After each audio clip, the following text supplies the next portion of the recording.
Hello, and welcome to Confidently Wrong, a show by regular dudes talking with confidence about content we have no right to speak about with any kind of authority, but do it anyway. I'm Wesley Nakamura, and as always, I'm joined by search engine sage Mike Smith, award-winning director Brian Redondo, and Savon Jones, aka Captain Vonnie. That's right, Mike is back! This is episode 40, and we are pumped about Star Wars Visions, and think you should be too. We also revisit Shang-Chi and try, and mostly fail, not to spoil things for Mike. I'm confident that it's going to be the best show you've ever listened to, and well, hey, if it's not, you can always ask us for a refund.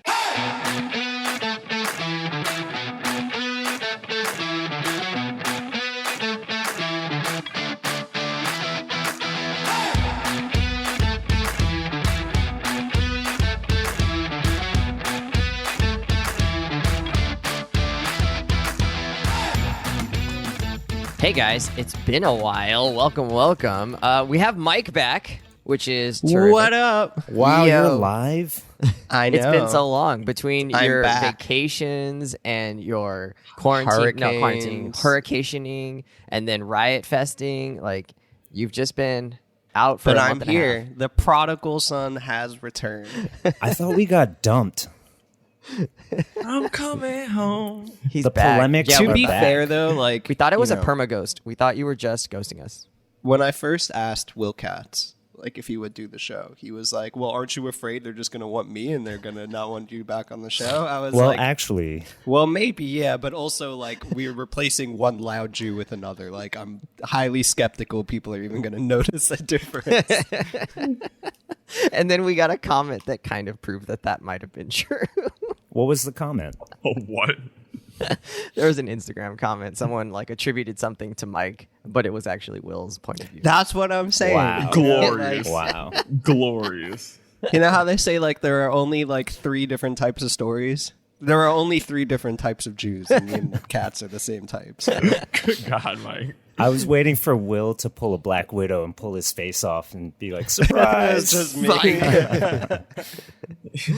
All right, well, let's get the show started. Kind of out of the blue. I'm sure we should have expected it, but for some reason it just kind of fell below our radar. Disney Plus released a whole batch of Star Wars Visions. Mike, can you tell us what Star Wars Visions is for people who kind of don't know? Because I think it's going to catch some people by surprise here.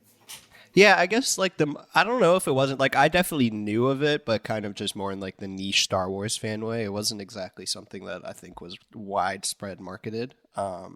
So what it is it is a series of vignettes, I guess you could call it. I don't know if that's the right word, but it's small independent shorts, each made by a different anime studio. So that's kind of the kicker here is it's anime. They each stand independently. I think also a headline is it's not canon. They're doing things that you obviously could never do in movies or the traditional animated shows, and things like that. And it's super cool, and we'll talk about that in a second. I guess like when you were introing it too, one thing I realized it's been so long since we've had a whole series drop at once. Like I'm slowly being conditioned to weekly shows now. Like I get a damn notification on my phone like new Ted Lasso dropped. I'm like, oh that's fun. So it is kind of cool to binge it. I know we're not a binge positive show, but all that to say, really cool anime shorts. Really doing a good job by Star Wars, and I think Savon has more of a better idea about exactly why it's kind of lent itself to being successful. Yeah. So let's talk about the release a little bit.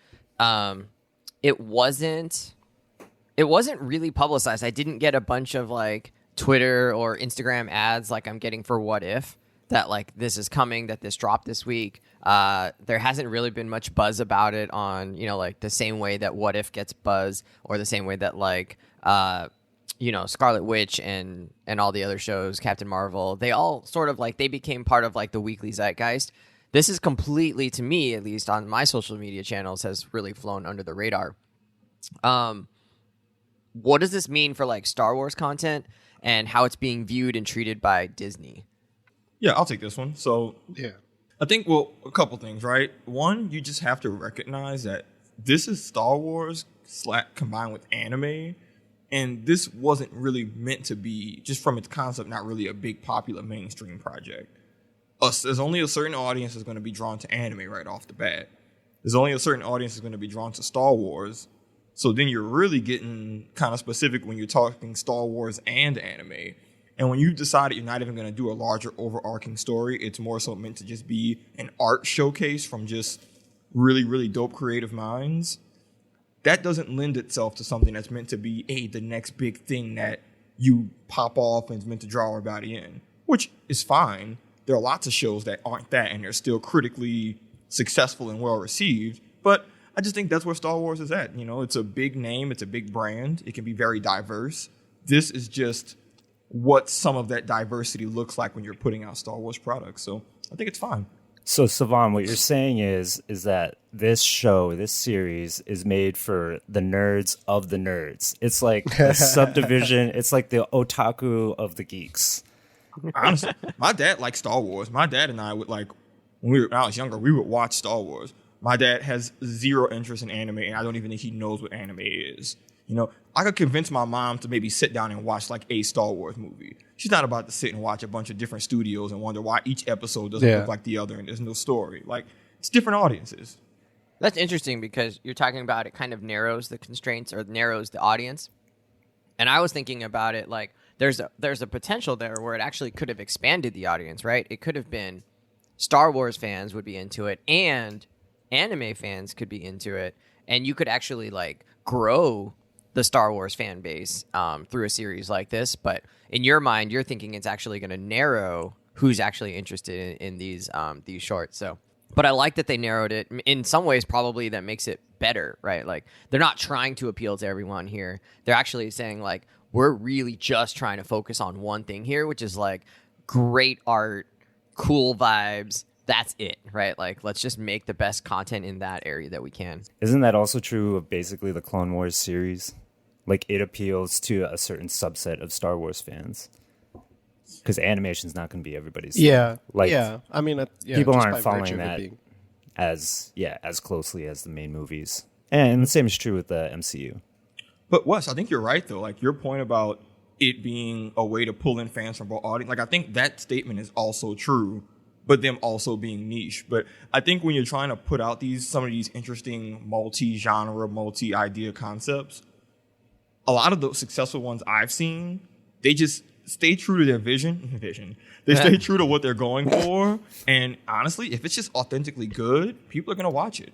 Like, there's people like me who are going to watch it because it's Star Wars and anime, but there's other people who are just going to get drawn in by just how authentic it is and just be curious and might check it out. So I think this is one of those, you do your thing, you play to your strengths, the rest will work itself out. You don't have to force it to be popular with everyone. Do your own thing and it'll work out. I was just going to say, is this like indicative of just Disney and kind of Lucasfilm just having you money at this point? Like, you know what I mean? Like, I feel like if they really wanted this to like connect to everything else, they would have forced the stories to be canon or at least like exist kind of within the general realm of what Star Wars has been. Like, none of these are even close to there. So, I mean, like, that's what I'm hearing when Savon is kind of talking. It's like it's truly authentic because like they could have genuinely done whatever they wanted. And most of these stories would not have been able to be remotely possible if they had to be kind of constrained by the general rules of the universe as it is now. And I think that's been a big strength to it. I think that could be true, but actually disagree because the way that they've sort of done everything else in the Marvel universe, it shows that like Disney and Marvel aren't interested necessarily in that as their primary goal is like, let's just do whatever the hell we want. They're all about the like, let's have this show interact with this show and this show support that movie and this movie support this cartoon and this comic and like the like interweaving that they're doing. And I think we've been critical about that, or you've been critical about that sort of is getting a little bit old and not allowing the creators to really dive into their thing and make that one project the best in the service of making the whole universe sort of fit together. And so here in Star Wars Visions, where they're not following that sort of, MO, I don't know that it's about having, just, being able to print money, or if it's more like they actually let someone head this up and say, this is what I want. And they were like, you know what, go for it. Like, let's have that be something we're into. So they've empowered some people here, obviously, and then obviously those people empowered the studios to make and follow their own creative vision. Yeah. And I think that's something that's encouraging, right? We still want to see more of that thing. Like, we wouldn't have got Taika Waititi unless someone said, like, we're just going to take a chance on this guy that makes these small indie films that are kind of loopy. Yeah. Into the, sure. So I think there's some room here for Disney to take more notes and be like, oh, we're doing a good thing by allowing the real, like, people to do what they're really good at. One thing I'll just add to that thought, Wes, is yes, Mike, them having resources and money gives them room to be ambitious. But if you look at the track record of Star Wars, there's been a lot of dope projects that have already come out before all the big Disney stuff, and that was them being creative. Like in our chat, I talked about the 2003 Clone Wars series. Mm-hmm. They were not really constrained to the canon of Star Wars heavily. They got super creative and like they used characters, but beyond that, they really went all, hey, it's the Clone Wars. Okay, go nuts. And them being able to just have that creative liberty was authentic and people loved it. And same with the CGI Clone Wars animated series. Like, yeah, there's some constraints, but for the most part, they got mad creative freedom. And even people who don't like Star Wars just were drawn into it because it was just quality programming. So the money they have helps, but also I think if you look through media in general, there's a lot of track records of shows that just succeeded purely off of being authentic and creative.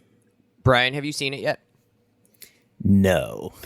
You've been busy. Oh, you would like it. I think you'd love it. Oh yeah.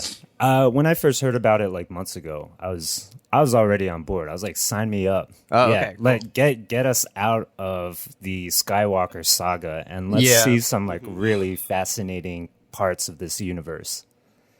Yep. And all of that showed in the trailer. So I'm looking forward to your guys' takes. Well, let's take us there. So we'll start with Savon. Savon, as you've seen, how many have you seen so far? 3. Okay.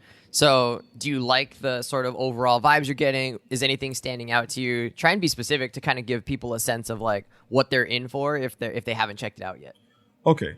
So if you're watching this, one, you should just acknowledge each episode visually, they're going to be nothing alike. The tone will be nothing alike.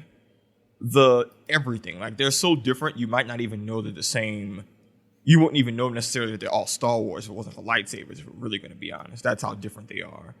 So I guess the biggest thing that I've enjoyed is Star Wars lends itself to not being grounded in reality.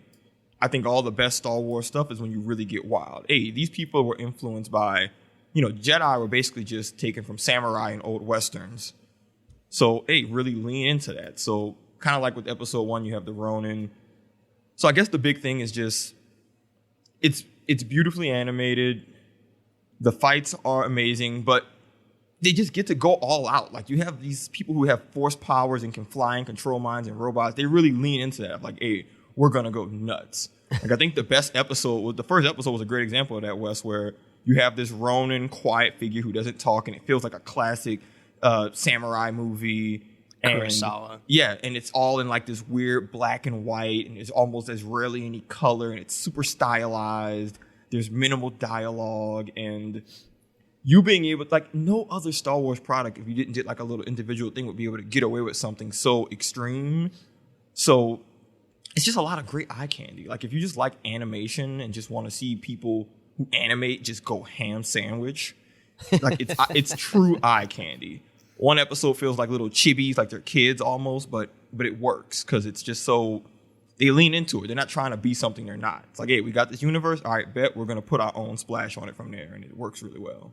Mike? I'm like on the whole, like I totally agree with everything Savon said. I think like visually it's crazy. Like that first episode, it's black and white, and then when the first lightsaber comes out and it does have color, it's just like, whoa, dude, and it's so cool. Before I dive into it, so I was just looking it up while we were talking. The cast is actually like pretty good. First episode is Lucy Liu. Second episode is Joseph Gordon-Levitt. The third episode, the leads are Neil Patrick Harris and Alison Brie. The fifth one has Kimiko Glenn. David Harbour is in one, Black Widow legend. That's kind of changing everything, right? Because we were talking about like, oh, this is niche, like they're able to do this, but then you're also bringing in massive names. So I wonder if they were just like into it on a passion project. Was Disney just like, here's like an insane amount of money for like a one day's work? I am interested to kind of hear more there. I'd love to see like a behind the scenes thing. But anyway, all that to say, agree with everything Savon said. I mean, like, I like anime a lot, not as much as Savon.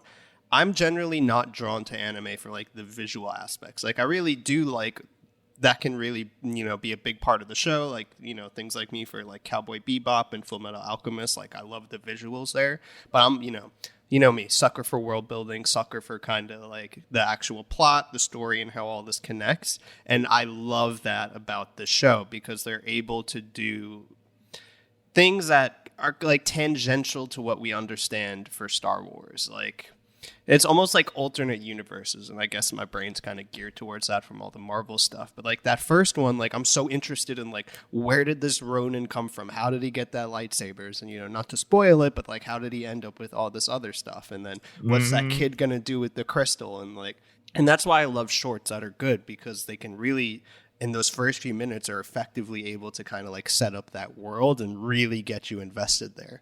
So I guess now that I'm talking about it, it's just like a world building dopamine hit in my brain, like every episode and like a new one. I'm like, oh my God, what's happening here? The world just got bigger. And well, it did. But it also like some of them feel very small. And like they've also, like you said, Brian, like they've also gone thousands of years in the future, thousands of years in the past away from, the 50 years of all the Star Wars content we've been used to, in canon. Content. Yeah, like the Ninth Jedi one, like the premise there is it's thousands of years after the Jedi, and then this one guy is trying to bring them back. So he's like this rich, like not warlord, but like rich lord guy who's like mining kyber crystals, gets this guy to build lightsabers, and it's just all so. The Ninth Jedi, I think that's episode 5, like easily my favorite one so far. So I just think like the stories are so good. They like, and you can tell it's people that really had a good feeling of what makes Star Wars great, and then they were able to make it themselves. And I guess like that's always what I'm looking for in new Star Wars content, whether it's games, new shows, even like some of the new live action shows. It's just like you really want people that understand what makes Star Wars great and then tell new authentic stories there. And when The Mandalorian is at its best, I think that's what's so good about it. I think like the Siege of Mandalore, the end of the Clone Wars, like that's why that's probably my favorite Star Wars thing. And a lot of Rebels has really stood out to me because it exists in that world. You get a feeling for it, but it's truly unique. Visions is able to do that like a step further because they don't have to worry about tying it into this crazy arc Dave Filoni's creating for all of us. So I think, combining what Savon said about visuals and what I'm saying about the actual stories, I think it just really works in a way that we haven't really gotten Star Wars in recently. Brian, you had something? Yeah, so anime fans, tell me, can you do you recognize any of the studios that are working on this stuff? Or relatedly, like what are the different anime subgenres that they've translated into the Star Wars universe here? Yeah, I'll take a swing at that. Do you want me to read off the studios first? I don't know if I would know any of the studios, but like, do you recognize any of them for Is Studio Ghibli stuff in there? they're famous if for? Not, I don't know. I'm only 3 episodes in, so I would assume Bones would do one. That's probably the only anime studio I'm really familiar with because Bones just does they did a lot of the One Punch Man, like season 1. So they're like top tier productions. I didn't recognize really any studios. I did just recognize a lot of the art styles. Like episode 1 is clearly just like this gritty, almost pencil style, animated, hyper realistic, shaded. One of them, it's more like almost like a Funko Pop chibi type style where the characters have comically huge heads relative to their bodies. And it's way more colorful. Boba Fett looks so weird. See, I like that one. It was silly. It was fun. Yeah. I loved it. Like, it was just like, first I was like, what the hell? I was like, okay, I'm with it. I like the vibes.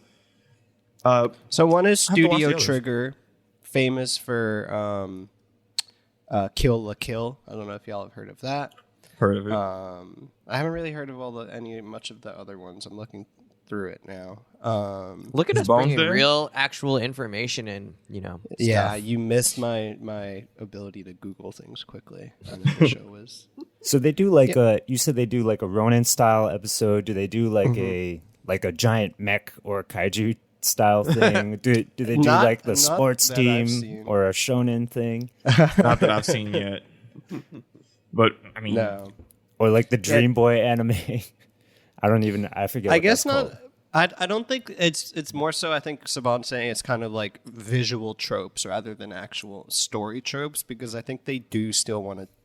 No, they did. They had a boy band one. That would kind of, or they had a band one. That would kind of count as shonen, right? Is that what shonen means? Like it was following like this rock band in the Star Shonen Wars is like universe. Shonen is like the teenage boys, Dragon Ball Z, Naruto, One Piece type stuff. Yeah, it's But there called, definitely is like a boy band subgenre. Yeah, it's called Tatooine Rhapsody. I didn't even kind of get the name there. Yeah, so I think they actually do kind of do some of those more plot driven tropes, but I think largely it's more visual things that you kind of be like, oh, this looks like that or that looks like that.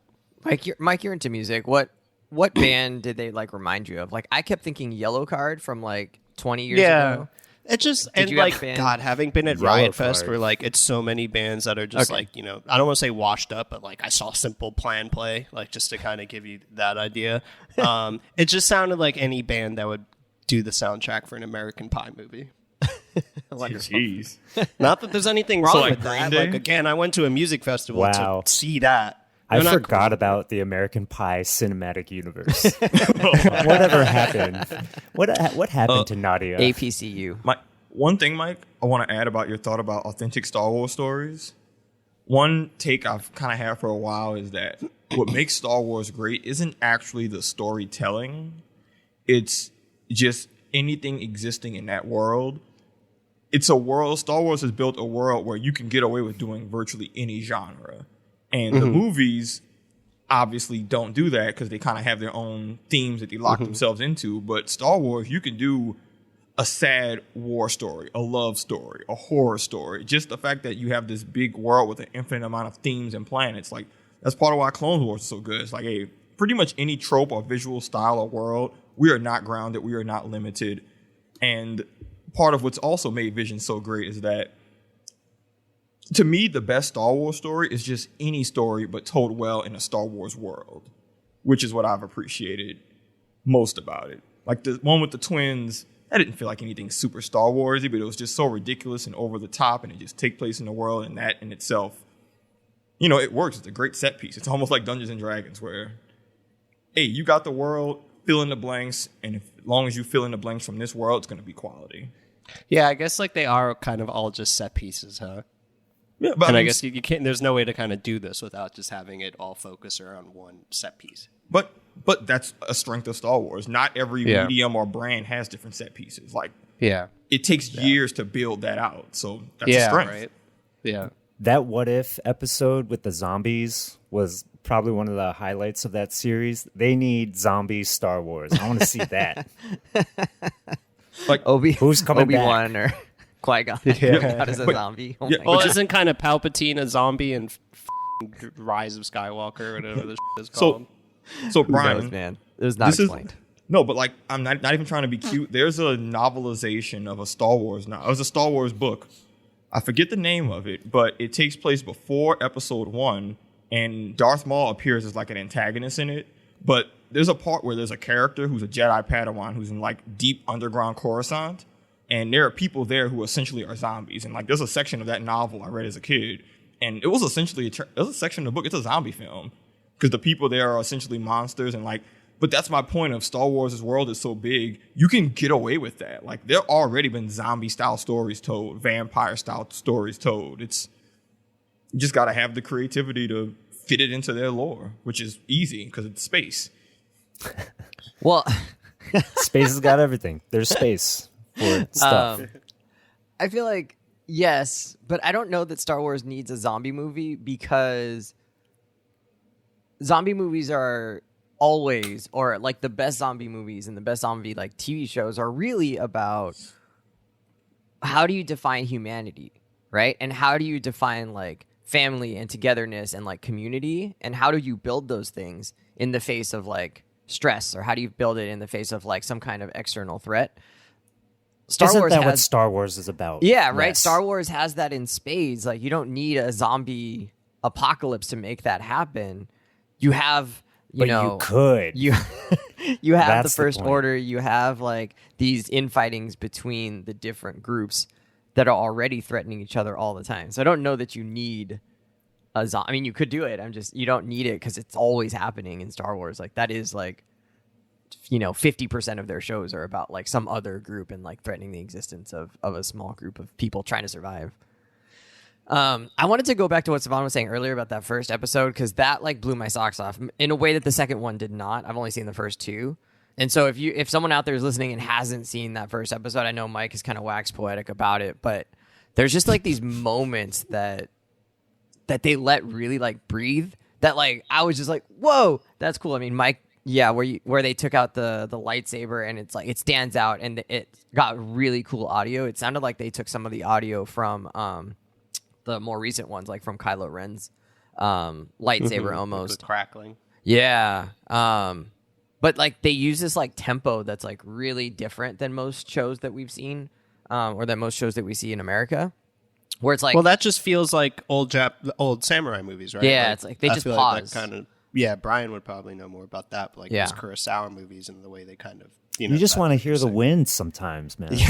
well, they do that, right? I mean, it's kind of what they do. And there's like a character like whose like head covering comes off, and it's like very slow motion, but the sound is in real time, and like that's all you're seeing is like the head covering come off, and that's it.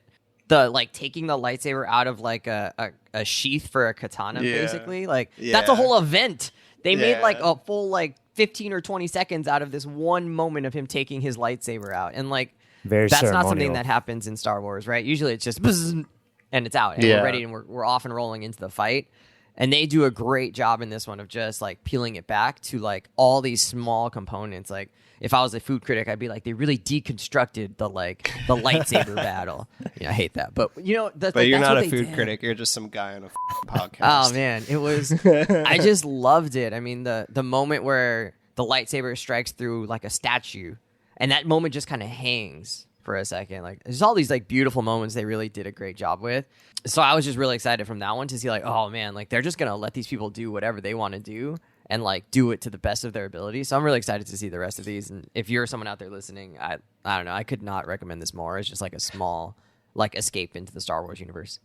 I think in the last thing, and if Katz is listening to this, he's gonna laugh because like he always makes fun of me for this. Like the best part of Star Wars is lightsabers. They're the sickest thing in the world. It's so cool, and it's just like these studios were clearly like so eager to like bring lightsabers in like a cool way, and it's just like it's so cool. Like they were clearly so interested in like what lightsabers mean in the Star Wars universe and using that in creative ways to move these like stories forward. It's like those moments really kind of speak to me about how like passionate these people were about these stories. Like even in doing them in original ways, there's one called The Twins that has lightsabers play a really unique role in like something that hasn't really happened at all. And then obviously they made a whole episode about essentially what lightsabers mean for bringing the Jedi back thousands of years down the line. So it's like that specifically, I'm always, every time like they do something cool, lightsaber, like, yeah.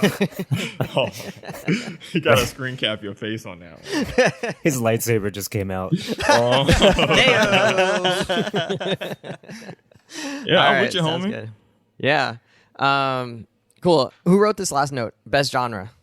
I did. So quick audible here. So we gotta. I mean, this series does not exist in a vacuum, and there are plenty other genre anthology shows out there. Well, let's shout out the best ones. Well, what's your top three if you can think of it off the top of your head? I cannot think of a single one. Anthology shows? Yeah. I really enjoyed the Animatrix. I don't know if that counts. Spy Come on, America? man. Exactly. Animatrix is the OG version of this Star Oh, Wars I've never Visions. seen that. Is it good? It's like this. Oh, It's like yeah. 6 like small stories or something, or 4 small stories. And they, Yeah, like, they're all do CGI all kind of animated. things. Back when CGI animation was really like on the bleeding edge Yeah. of Yeah. I animation. was hot in the streets. Yeah, Black Ballad Mirror. of Buster Scruggs, the Western one. Oh, I like that one is so good. Yeah. Yeah. Coen Brothers, Black Yeah. Mirror. Black Yeah, Mirror Black for Mirror. sure. Love, Death, and Robots is a good one. What is the Oh, difference hell yeah. between Love, an Death, and is- Robots. Oh, I love. Yeah, I do actually really like them. Is an anthology just a series of shorts? Is that what an anthology means? They're all just like single episodes that don't really relate to each other. This is so good for my ADHD, dude. It's just like, if I fall asleep at one, just screw it on to the next one. Like I'm not behind. Yeah, Like, exactly. There's just so many For good us low stories that don't need commitment an hour. people. I got to shout out Goosebumps. Anyone? R.L. Stein's Goosebumps? Is that the one? Oh, like, Are You Afraid of the Dark? Yeah, Wait, they made a right, Goosebumps Goosebumps as a show? kid, like what's yeah, going yeah. on? Are you afraid of the dark? You're right. Dude, Are I'm You legit Afraid scared of the dark because of an episode of Are You Afraid of the Dark? You know the one when they find a pool in the school and then there's like a monster in it? Oh my god, dude. Traumatized. Genuinely traumatized. There was definitely some scary episodes in that thing, man. I remember going to my cousin's. We didn't Really? have cable. You were scared because you were like 20 years old when that came out. No, Are You Afraid of the Dark has been out forever. There was one where they like got stuck in like a mall or something, or like in an arcade. It was trippy. I could not watch that. I'm just a weenie anyways though. Like the movie Backdraft, I saw it when I was like 8, and that thing gave me nightmares for like repeated nightmares. So I can't do scary, quote unquote, scary content. Wes, it's okay. I hate horror movies so much. I tell people this. My friends tricked me when I was like 13 or something to go to a horror movie. Oh no, And Oh, that's terrible. that's horrible. I left to go see Tyler Perry's Daddy's Little Girls by myself. You needed a palate cleanser. No. They were like, we're going to watch this. I was like, I'm about to watch this shit. And I took my money and I bought a ticket to a different movie. What was the scary movie? Do you remember? No, because I was about to watch it. All right. Well, if Tyler listens to this, then we're gonna need Tyler to let us know specifically Daddy's what Little the Girls. movie is. Entertaining movie. Idris Elba was really good in that movie. I'm impressed. Idris Elba was in a Tyler Perry movie. Yeah, he was the main protagonist of Daddy's Little Girls. Was this before or after The Wire? No, this is probably after The Wire. This is like maybe 07, 08. This is when Tyler Perry movies were really like taking off. Good times. All right, well, let's move it along. So, in the month and a half or month, I don't know, when did Shang-Chi come out? 3 weeks Oh ago? my god, it feels like 5 years ago. So long ago. It's been a long month, guys. September 3rd. All right, so I haven't even been that long. It's 20 been days. 20 It's days. 20 days ago. 21. So last time we talked, Brian had seen it, but the rest of us had not. In the interim, I took Brian's advice. I put on the N95, trekked out to the theater, a theater that put blank seats in between groups, so that made it a little bit better. Took my wife. She enjoyed it. But Brian was just like all about it. He was like, Tony Leung is amazing. There's some good storytelling here. The fights are good. Savon, what did you like about this movie? Because I think we're all in agreement, like there are some really good parts here. What did you like about it? Two big things I liked about it. One, for me, movies can be very hit or miss when they have a lot of flashbacks in them. I just think doing flashbacks sometimes can feel disjointed, distracting, can ruin the pacing or the flow. This movie used flashbacks pretty much throughout, top to bottom, and it was so well done. So many of the flashbacks helped me build compassion for characters and really fill out their backstory. And I know that's the point of flashbacks, but a lot of movies don't do it well, or it becomes a part where it's like it feels like a drag and I lose interest. And I love flashbacks as much as I love the present, so I think their use of that throughout the movie extremely well done. It builds a lot of sympathy and understanding of the father's character and how he is where he is, and I enjoyed that. That flashback to where he meets, where Wenwu meets his future wife and they fight. Oh my God. I was like, this is amazing. Mm-hmm. Like, what a cool scene. And how they built that. Keep going. No, that's actually a good, like, that segues to the next thing I loved about it, and I was telling people and my other friends I'm friends with, this movie had the best fight scene choreography of pretty much anything Marvel, I would say, has put out ever. Like, I think I'd go as far as to say ever. There are other movies with bigger set pieces, maybe, but not just the raw choreography that's well done, minimum. Like, when we talked about the trailers and I said, oh, it doesn't look like there's a lot of cuts in this fight scene, that bodes well for this movie. That was throughout the movie. The fights were beautiful.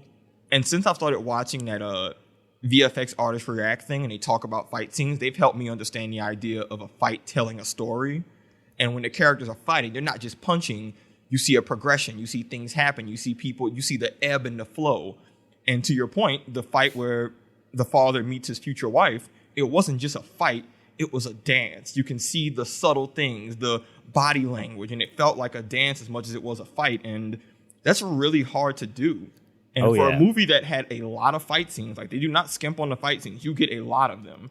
They all felt unique. They all felt fun. The stakes were wildly different, some humorous, some serious, and that's really hard to do. So lots of fight scenes that were all super well crafted and well done. It made me when he fights his old mentor, the person with the mask. I don't want to, the ninja.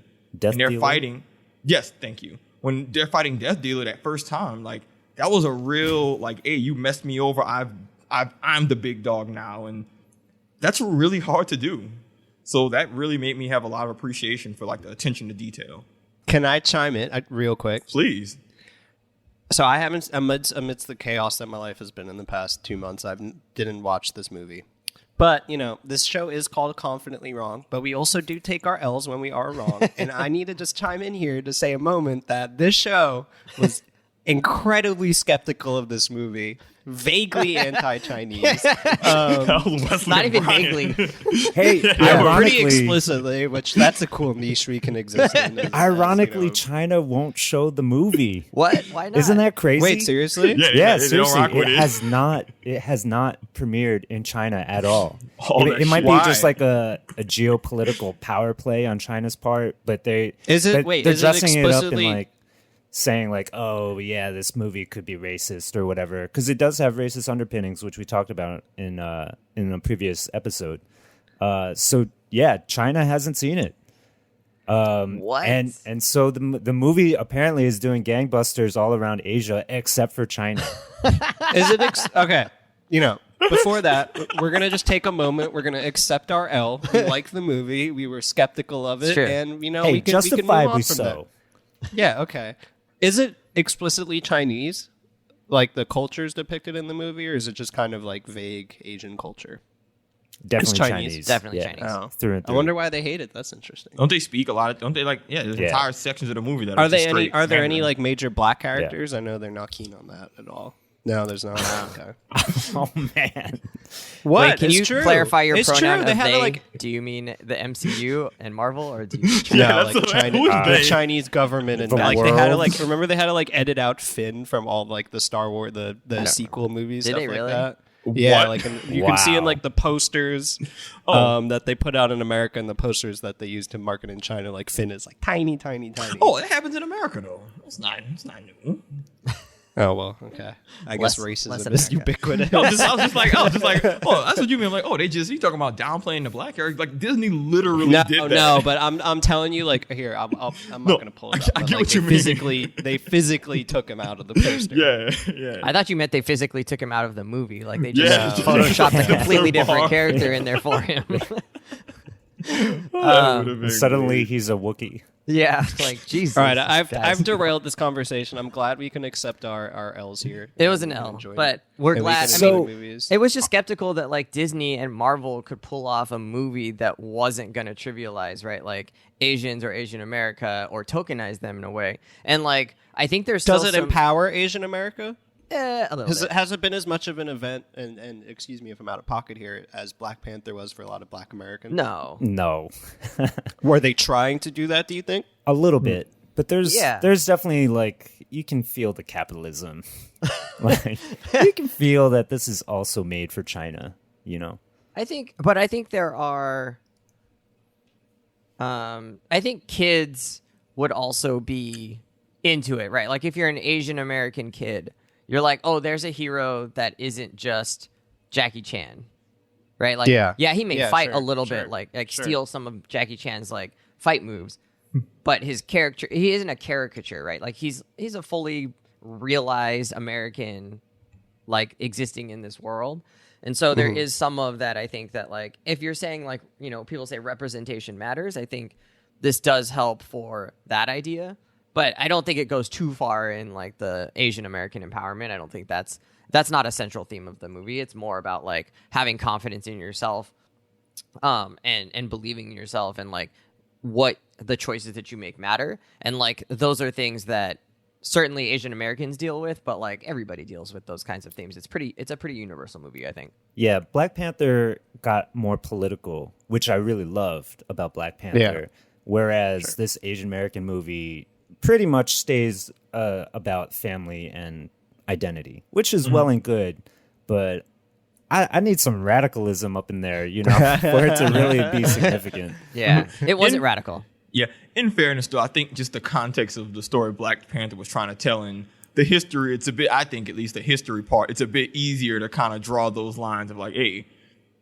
Oh, yeah. We talked about this in a previous pod of like, you know, even with like amongst the Asian American community, there's so many other nationalities and countries that people draw from that it's hard to have a central thing compared to Black Americans who are from the diaspora. So it's easier to have a movie that can appeal to all of them. I don't know if you could make a movie that could appeal to all the different various cultures and countries in Asia without it being like it's not possible because some of the cultures are just inherently not aligned, right? So yeah, there is like some, I think, just bigger challenges in trying to make that kind of story work. I think you could go harder, but also China, you know, so they're not easy to work with. So we took our L on this one, but I love this movie. Going back to the W's of this movie, Savon was talking about those fight scenes. I think we have to talk about the bus fight. Like everyone is talking about that. Was that is not like- the most bro. like bonkers, amazing fight scene in MCU history? Even though it was one of the smallest set pieces. Can you explain to me without, I know like this is a spoilers conversation, but without spoiling like major hits in the fight, why is everyone talking about this god bus fight? Like, you live in New York, you've probably seen lots of bus fights, bro. Well, Mike, you are not wrong. Mike, have you ever seen those videos where like the dancers in the New York subway will just be like going up and around the bars, over and around? Yeah. It's like that, but a fight. So it's just like something. Is it one shot? Is it like the Daredevil hallway kind of thing? No, it's not like one that. shot. But yeah, it feels like that. It's not one shot, but it feels like that. That it's all close quarters combat. He's using the environment in a way that I feel like most Marvel movies have not been able to like capitalize on the environment. It's just like in Marvel movies they just break the environment, right? But in this movie, like he's really using like what's around him, and it's such a small space. You just expect that he can't get out of it. And so he really has to use his agility. He has to use, timing and all of this stuff to really get through it. And then, there's some other things that happen in the fight that are just kind of neat and something we haven't seen very often. Nothing in there is like completely original. Like if people are like action fans or people are, like kung fu movie fans, you're going to see stuff that you've seen before. It's just like kind of a nice breath of fresh air from the like, we're just going to punch each other till we're really tired, and break everything around us or like go through a wall. Like there's none of that happens in this. Well, Yeah, maybe one guy goes through the window. I'm not sure. I think they were actually doing an homage to the Jackie Chan classic police story where they're fighting on a bus and he's like chasing it down a hill. So it's got that kind of vibe, right? Like Jackie Chan in like some crazy environment and using the environment as part of the fight. And that's what made it really cool too. Like, and that happens in the scaffold scene too, right? That occurred in Rush Hour. And like that's some a other Rush movies. Hour callback. Yeah. Yep. So yeah. So Shang-Chi is like, he, and to Savant's point, this is early on in the movie, so we don't know his abilities just yet. So it's a character building moment too. It really tells a story.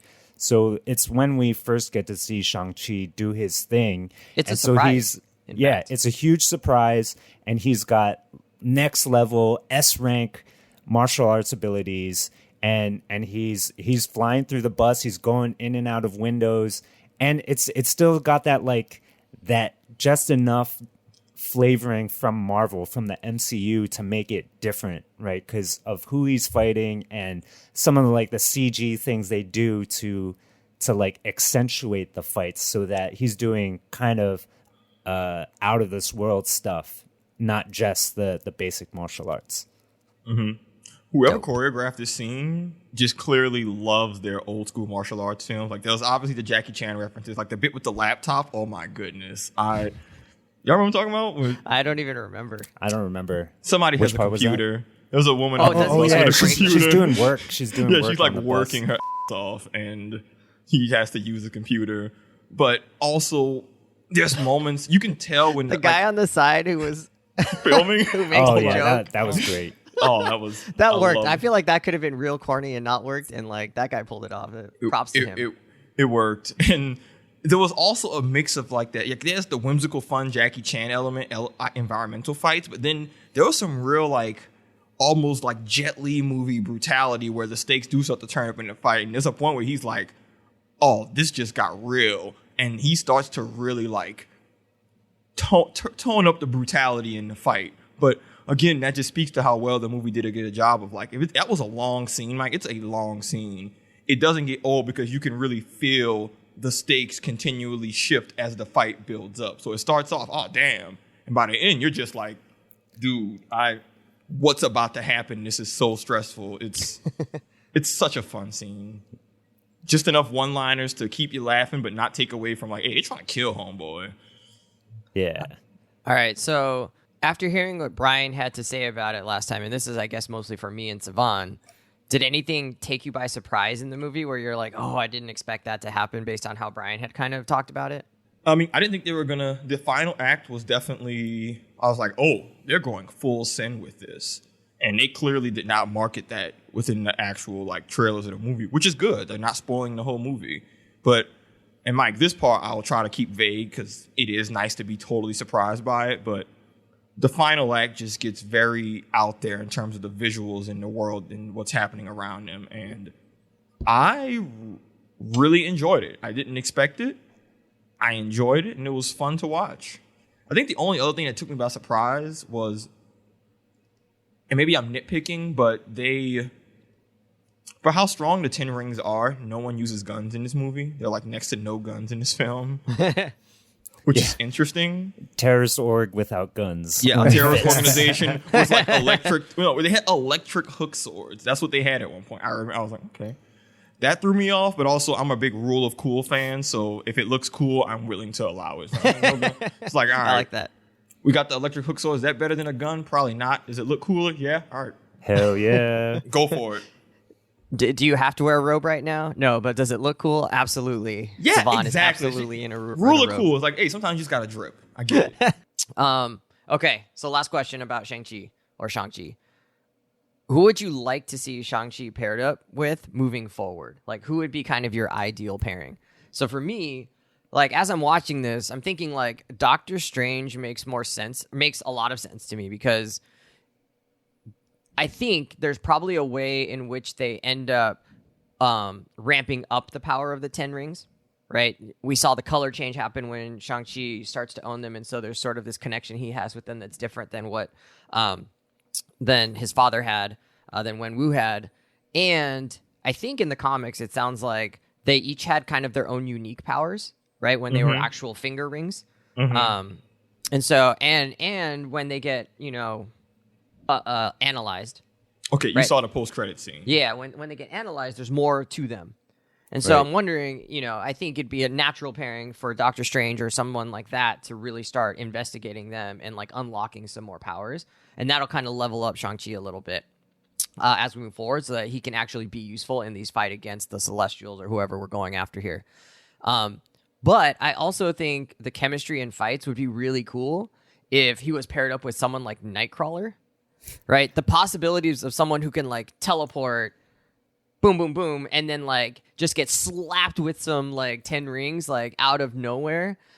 I don't know. I just think that would be like the pairing of like that kung fu aspect and hand-to-hand matched with mobility of someone who can like just move around the room or move around the area. I don't know. I think that would just make for some really visually like fun things that they could do. So I would like to see him paired with someone like Nightcrawler. Yeah, MCU, please give us mutants soon. And a Still lot of hanging them. on.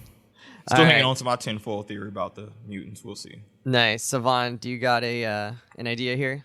Who would you pair Shang-Chi up with moving forward? Yeah, so I really wanted to like name Shang-Chi in this movie. I just love his character.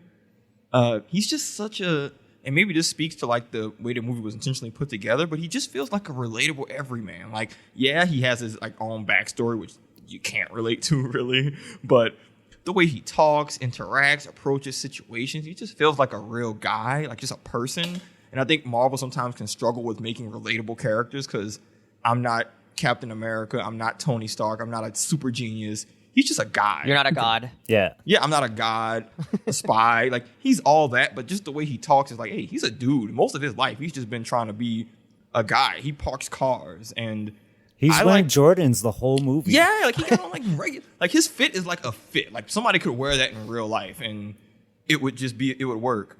I want to see him with some of the more whimsical, funny characters. Mike, please don't wear sweatpants and J's. Thanks. Mike, I would love if you wore sweatpants and jeans. Why?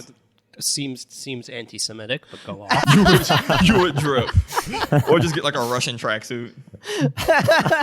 Smoke cigarettes. Nerdy Jews from the suburbs can drip, Wesley. I'm here to let you know. Oh my god! No, I want to see him around like some of the funnier, like the Ant-Man type characters, the people who just don't live in this crazy, ridiculous world that is the MCU, and they kind of hint that at the end of like, "Hey, bro, welcome to the circus," right? So I would like to see him with some of the grounded characters, and then maybe with one just really out there character, so he can just be like, "Yo, I was parking car. I used to be a valet. What the hell is this right now?" Rocket? Yeah, like I think the Rock. I mean, but that you would got be fun. But we got a hint of that at the end when you have that little scene with the characters talking, and like I think that's a hint to. I don't know. I think seeing him interact with anybody's fun because he's just such a fresh character in regards to everything else that's happened. And there's a lot of possibility there, too, because we don't know the full extent of what the 10 Rings can do. It's sort of like scratched upon, it's hinted at, but I think we're going to see them take that idea to all these wild places. Mm-hmm. And that might be dependent on who they pair him up with. Mm-hmm. So me personally, real simple, I would just love to see the all Asian American crew get together. So Shang-Chi with Ms. Marvel and Amadeus Cho, Boy Genius, who turns into the Hulk. If they all threw down together, and as Savon said, they're all kind of like down to earth kind of people for the most part. Throw them together, throw down, and then go do karaoke right after. And Mr. That would be a Kojima treat. from Winter Soldier and the Falcon Winter Soldier. He's in it. Yeah. He'll be the father figure. Maybe it turns out that daughter's got superpowers too. Ooh. She's the female version of Sunfire. The patch. It'll be the patch house of the MCU. It'll be great. All right, friends. Is that it? You got any more to say? The animation of the 10 Rings in the movie and how he actually used them to fight with was so fun. It was super fun. I'm used to the rings being, the different, each ring does a different power thing. And okay, they moved away from that. I loved what they did with the rings. Wait, was Watching it him like use Captain them. Planet? Like they could just like project something? You're like, It was like yes, that? but it wasn't. Yeah, it's like the In the 10 comics? rings. Yeah, like each ring was different. Like one ring might make a shield. One ring could control minds. It's just like each ring has like a miscellaneous superpower, basically. So not like Elements Captain Planet, but like, oh, look at these unique power. Kind of like an Infinity Stone type thing of just, hey, Yeah, look at my cool gimmicks. or like Doesn't Green sound like they Lantern. recycled an idea at all. Yeah, they really said, okay, now we're going to get creative. They went a very different route with the rings, and I enjoyed it. So actually, that reminds me. One thing I would love to see is more of Wenwu, Shang-Chi's dad, because he's the true protagonist of the movie and the movie stealer, and he's 1,000 years old. So his backstory is just like ripe for all these different stories to branch out of, and I would rather see him more than anybody else on screen. Well, I can't wait till we see the shonen version or the boy band version of Wenwu's life. It'll be great. All right, friends, that'll do it for us on this episode. We talked about Star Wars Visions. If you haven't seen that, go check them out. I think you'll love the first one. Mike says you'll love the fifth one. There's just some really cool things in there. If you don't like one, go on to the next one. It's going to be completely 100% different, and you'll just be like, what just happened? And then Shang-Chi, if you haven't checked that out, do recommend it, although obviously be safe with the COVID out in many areas. Find us on socials on Twitter at confidently_pod. Same with Instagram at confidently_pod. Oh, before we wrap this thing up, I also wanted to recognize that this episode marks our 1-year birthday. A full year of Confidently Wrong. Who knew we'd actually stick with this whole enterprise for this long and still want to keep doing it? There's been a lot of folks out there listening to us from like day one, and many more finding us along the way. Thanks to everyone who takes the time to listen, and even more thanks to everyone who's recommended our show to like their family, their friends. We don't have a marketing budget. Heck, like we don't even have a budget. So, we're 100% dependent on word of mouth, and we appreciate how often we hear from new listeners joining in on our shenanigans. We hope you enjoyed all of this as much as we have. And if you haven't left us a review on Apple Podcasts yet, that would be the best birthday present ever. We're out. Bring us that comfy money. Oh, yeah, boy.